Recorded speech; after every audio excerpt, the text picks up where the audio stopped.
In 1994, the Texas State Police Department received a peculiar phone call. The caller remained silent, leaving the police operator unable to communicate. Determined to check on the caller, the operator traced the call to an address and dispatched a few officers to the location. The officers arrived at what seemed like an abandoned old house. Inside, they would uncover a bizarre and mysterious story. Travis and Olivia Mabel had dreams of building a large family with several children. The young couple sought a property where their children could play in the fresh air daily and spend evenings together in a large house. Shortly after their first child, Aiden, was born, they purchased a beautiful, spacious home on a farm in the quiet town of Salina, Texas. Believing it to be the perfect place to raise their growing family, they moved in 1983. Travis and Olivia decided to dedicate the first 7 years of their marriage to their beloved son, Aiden. They cherished him dearly, fulfilling his every need and desire. The farm's expansive property allowed Aiden to spend most of his time playing outside.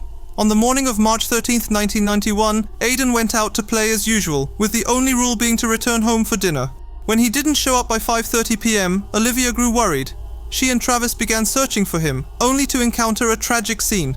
They found Aiden's lifeless body face down in a small pond near their home. It appeared he had fallen in and, unable to get out, drowned. The loss of their son severely strained their relationship, leading to their separation. Travis left the farm, trying to move on, but Olivia couldn't escape the tragedy. Olivia remained at the farm, withdrawing from society entirely. She quit her job, stopped going out, and even ordered her groceries to be delivered. Her family and friends grew increasingly concerned as she refused to communicate with anyone except the courier delivering her supplies. Over time, even her friends lost touch with her. On February 27, 1994, the Salina police received a strange silent call. The operator traced it to Olivia's house. Upon arrival, the officers found the house appearing abandoned, with the door so unused that they had to break it open. Inside, the house was covered in a thick layer of dust, except for one room, Aiden's room. It was immaculately clean and organized. In the center of the room sat Olivia, dead in a rocking chair, wearing a filthy nightgown and holding a homemade doll resembling Aiden. In front of her was a shrine dedicated to her late son. The table was covered with a baby blanket, holding Aiden's photos, drawings, toys, candles, and his ashes in a vase. Among these items were letters Olivia had written to Aiden, including one dated the day the police arrived, which read,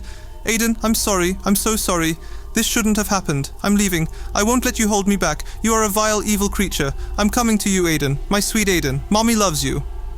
The scene suggested that Olivia had been performing secret rituals, indicated by the presence of Sanskrit notes containing words like create and resurrect. It seemed Olivia was trying to create a tulpa, a paranormal entity believed to manifest from intense mental focus, often seen as a coping mechanism for those who have suffered great tragedies. Modern psychology explains tulpas as hallucinations experienced by individuals with severe psychological trauma, appearing as deceased loved ones to help them cope. This might clarify Olivia's note, but many questions remain, such as who made the phone call that led the police to her house? There were no signs of anyone else living in the house, and the doors and windows were locked from the inside. Olivia's phone, covered in dust, had not been used for a long time. This led to speculations about Olivia successfully creating a tulpa that turned out to be a malevolent entity. One of the officers, Francesca Santiago, reported feeling an overwhelming sense of evil in the house, so much so that she later moved away to escape the memory. Her account added to the eerie nature of the case. In 2005, the abandoned house drew media attention again. Paranormal expert Grev Navarro, who visited the house, described an intense negative energy that made it hard to breathe. Despite the official report citing Olivia's death as accidental, the mysterious circumstances left many believing in a supernatural explanation. What do you think about this eerie tale? Share your thoughts in the comments below.